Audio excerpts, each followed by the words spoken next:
नमस्कार। आप सभी का एक बार पुनः साहित्य और अध्यात्म में हार्दिक स्वागत करते हैं। आज हम श्रावण मास में किए जाने वाले अच्छे कर्मों का और ना किए जाने वाले कर्मों का वर्णन करेंगे।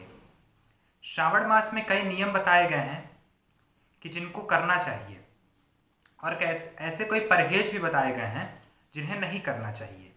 आज हम उन्हीं पे चर्चा करेंगे। तो अपनी चर्चा का प्रारंभ करते हैं। आधा श्रावण मास तो निकलने वाला है, लेकिन जो शेष बचा भाग है, आप उसमें इन कार्यों को करें और जो कार्य निषिद्ध हैं उनको करने से परहेज करें, ऐसा मैं कहूँगा। पहले चर्चा करते हैं कि श्रावण मास में कौन से कार्य जरूरी रूप से करने चाहिए और जो भगवान शिव को अत्यंत प्रिय हैं। सर्वप्रथम आप मार्केट से, पूजा पाठ की दुकान से आपको श्रावण मास महात्म्य मिल जाएगा, एक पुस्तक। आप उसे खरीद के लाएं और उसे आप नियमित रूप से पाठ करें।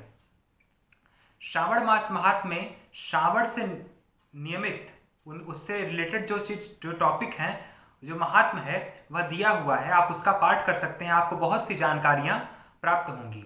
उसी में सनत कुमार के प्रश्नों का उत्तर देते हुए भगवान शिव कहते हैं कि हे मुने, श्रावण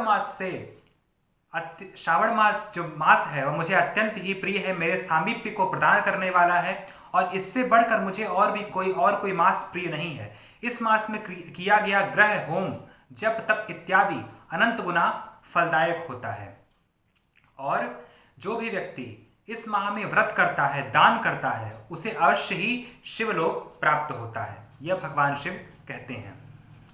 फिर कहते हैं कि कई नियम ऐसे हैं जिन्हें नहीं करना चाहिए। वह क्या ऐसे नियम हैं, उन्हें हम पहले जान लेते हैं। भगवान शिव कहते हैं कि श्रावण मास में व्यक्ति को ब्रह्मचर्य का पालन करना चाहिए। ब्रह्मचर्य का पालन अर्थात भूमि पर शयन करना चाहिए, परहेज के साथ भोजन करना चाहिए और श्रावण मास में नक्त व्रत का एक वर्णन आता है। नक्त व्रत मतलब एक समय भोजन करना। जो साधु संत होते हैं उनके लिए भोजन का विधान दिन में बतलाया गया है, सूर्य के रहने पर, और जो गृहस्थ आश्रम वाले हैं उनके लिए तारों के समक्ष, मतलब तारे जब निकल आए उस समय भोजन का विधान बतलाया गया है, जो रात्रि में होता है। वह गृहस्थ के लिए, उसे कहते हैं नक्त व्रत, यानी एक समय भोजन करना। तो नक्त व्रत का श्रावण मास में बहुत महत्व है। भगवान शिव कहते हैं कि जो भी व्यक्ति प्रतिदिन नक्त व्रत करता है वह शिवलोक को निश्चित रूप से प्राप्त होता है और मेरा आशीर्वाद उसे प्रदान होता है। भगवान शिव कहते हैं श्रावण मास में किन चीज़ों का सेवन नहीं करना चाहिए। बैगन का सेवन श्रावण मास में निषिद्ध माना गया है और यह क्योंकि बरसाती समय होता है, इसमें कीड़े मकोड़े पाए जाते हैं, इस नाते। और जो शाक होते हैं, जो साग पत्तेदार जो सब्जियां होती हैं, उनका सेवन भी नहीं करना चाहिए, परहेज करना चाहिए। और कटहल जो सब्जी होती है, कटहल का भी सेवन श्रावण मास में निषिद्ध बतलाया गया है। तो आप प्रयास करें कि शाक जो सब्जियां हैं, पत्तेदार सब्जियां हरी, और कटहल तथा बैगन का सेवन श्रावण मास में आप ना करें। श्रावण मास में सत्कर्मों का बड़ा महत्व है। सत्कर्म तो हमें हमेशा करने चाहिए। सत्कर्म का जो फल है वह तो हमेशा अनंत गुना होता है, लेकिन श्रावण मास में किया गया सत्कर्म तो अनंत गुना फलदायी है, ऐसा भगवान शिव कहते हैं। तथा श्रावण मास में किया गया पाठ, जैसे रुद्राष्टकम का पाठ, जो भगवान शिव की स्तुति है, शिव तांडव स्तोत्र, शिव पंचाक्षर मंत्र का स्तोत्र, यह पाठ जो है बहुत ही शुभ माना जाता है। तो श्रावण मास में आप नियमित रूप से यह पाठ करें। और भगवान शिव कहते हैं कि श्रावण मास में प्रतिदिन शिवालय जाना चाहिए, मंदिर जाना चाहिए। श्रावण मास में जो भी व्यक्ति मंदिर में भगवान शिव का अभिषेक करता है उसके सभी दुखों का अतिशीघ्र निवारण हो जाता है। और क्योंकि जो मंदिर होता है वह जागृत स्थान होता है जहां भगवान साक्षात विराजमान रहते हैं, इसलिए नियमित रूप से आप कोशिश करें, अगर आपसे हो पाए तो आप नियमित, आपके घर के आसपास कोई शिव मंदिर हो तो वहां जाके आप रुद्राभिषेक या जलाभिषेक कर सकते हैं। तथा श्रावण मास में रुद्राभिषेक का बहुत महत्व है। आप ध्यान दिए होंगे, कभी भी आप श्रावण के अलावा कभी भी आप रुद्राभिषेक कराएं तो आपको शिव वास देखना पड़ता है, मतलब शिव जी का वास, शिव कहाँ अवस्थित हैं, तो आप उसी हिसाब से रुद्राभिषेक करा सकते हैं। लेकिन श्रावण मास में शिववास नहीं देखा जाता, क्योंकि यह श्रावण मास तो भगवान शिव का ही स्वरूप है। भगवान शिव कहते हैं यह श्रावण मेरा ही स्वरूप है, इससे ज्यादा अत्यंत प्रिय मुझे और कोई मास नहीं है, यह मास मेरे सामीप्य को प्रदान करने वाला है। तो भगवान शिव कहते हैं रुद्राभिषेक का भी अत्यंत महत्व है। रुद्र यानी शिव, और उनका अभिषेक बड़े से बड़े ग्रह दोषों का भी निवारण कर देता है। जिनके कुंडली में काल सर्प दोष इत्यादि दोष होते हैं उन्हें रुद्राभिषेक अवश्य कराना चाहिए। तथा भगवान शिव की कृपा प्राप्त करने के लिए भी श्रावण मास में रुद्राभिषेक करने का महत्व बतलाया गया है।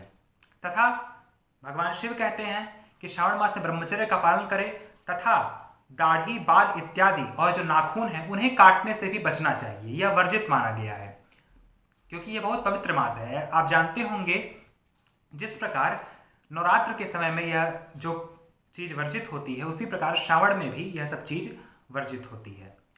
आपके घर में शिवलिंग हो तो नियमित रूप से भगवान शिव को श्रावण मास में बेलपत्र अर्पित करने का सहस्त्र गुना फल बताया गया है। यदि व्यक्ति गलती से भी एक बेलपत्र शिव को अर्पण कर देता है तो उसके सहस्त्र जन्मों के पापों का सर्वनाश तत्क्षण हो जाता है। तो भगवान शिव को श्रावण मास में नियमित रूप से एक ही बेलपत्र जरूर चढ़ाना चाहिए। भगवान शिव कहते हैं कि मुझे जल धारा अत्यंत प्रिय है, जल की धारा शिव प्रियम। तो भगवान शिव को जल की धारा अर्पित करें, एक पुष्प तथा एक बेलपत्र ही अर्पित करने से भगवान शिव बहुत जल्दी प्रसन्न हो जाते हैं। भगवान शिव भोलेनाथ हैं, अर्थात बहुत भोले हैं, और शीघ्रातिशीघ्र आपके छोटे से अर्चन से भी प्रसन्न हो जाएंगे। आपको बहुत लंबा करने की आवश्यकता नहीं है, आप छोटे से रूप से ही भगवान शिव को आप प्रसन्न कर सकते हैं और उनकी कृपा प्राप्त कर सकते हैं। श्रावण मास में भगवान शिव को दुग्ध अर्पित करने का ही बहुत महत्व बतलाया गया। दुग्धाभिषेक, दूध चढ़ाने का बहुत महत्व है। इसी मास में कहा जाता है भगवान शिव ने विष ग्रहण किया था, हलाहल ग्रहण किया था, जो समुद्र मंथन से निकला था। इसी कारण भगवान शिव के ताप को दूर करने के लिए सभी देवताओं ने उनके ऊपर दुग्ध और जल की वर्षा की। इसी कारण भगवान शिव को दुग्ध और जल अर्पित किया जाता है। तथा बेलपत्र जो है वह ठंडक प्रदान करता है, इस नाते भगवान शिव को बेलपत्र, भांग तथा धतूरा अर्पित किया जाता है। भगवान शिव जो है वह सबके हैं और भगवान शिव सब ग्रहण करते हैं। आप जो उन्हें भक्ति भाव से चढ़ाएंगे वह भगवान ग्रहण करेंगे। लेकिन एक बात का ध्यान रखिए, भगवान शिव को केतकी का और केवड़े का फूल कभी भी अर्पित नहीं करना चाहिए। भगवान शिव बहुत शीघ्र क्रोधित होते हैं, उन्हें अत्यंत निषिद्ध है यह केतकी और केवड़े का फूल और उससे संबंधित सामग्री भगवान शिव को कभी अर्पित नहीं करनी चाहिए, इसका आप ध्यान रखें। तो यह सब जानकारियां आशा करता हूं आपको अच्छी लगी होगी और आप सब इसे ज़्यादा से ज़्यादा शेयर करें ताकि और लोगों तक यह जानकारी पहुंचे, और कोशिश करें कि आप सब भी इसका पालन कर सकें। फिर मिलेंगे एक अन्य वीडियो के साथ, तब तक के लिए धन्यवाद। ओम नमः शिवाय।